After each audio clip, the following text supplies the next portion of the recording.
Hello everyone, welcome to English Shorthand classes. Exercise 4. Get ready for the dictation. Start.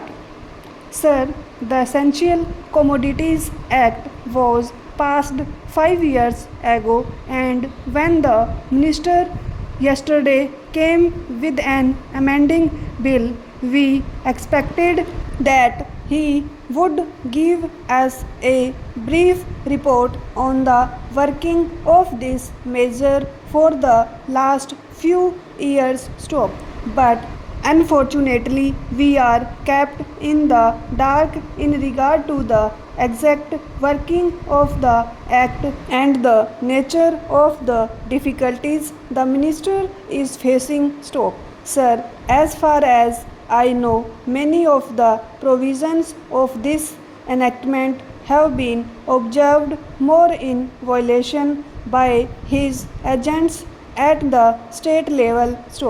The food minister may be very earnest, may be very able, and may be very anxious to see that the various provisions of the Act are implemented in the most effective manner at the state level, but unfortunately, his agents at the state level are not equally enthusiastic or equally anxious to observe the provisions of this enactment.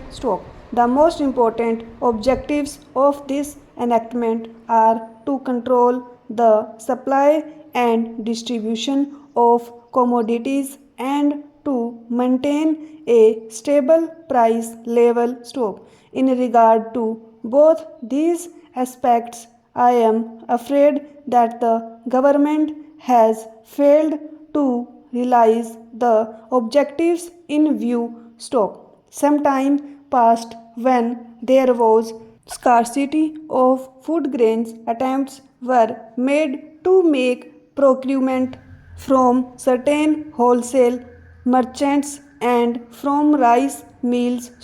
In my own state, I know of many instances of such procurement where, after making known that certain things had to be done and certain steps had to be taken by the merchant community, nothing was done later on by the government when they found that these very orders of the government were violated.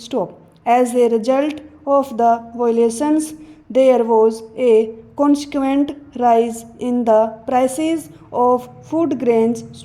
In respect of other commodities like iron and steel, paper, etc., we see a lot of speculative activities, but the provisions of the Act have not been brought to bear on them. Perhaps no case of prosecution was launched against those people who countervened the various provisions of the Act. We are interested to know in how many cases the government have taken steps to prosecute individuals who have violated the various sections of the Act. The minister said that the powers under the Act were not adequate. We sympathize with the food minister, but I want to know what action has been taken in this regard by the various state governments.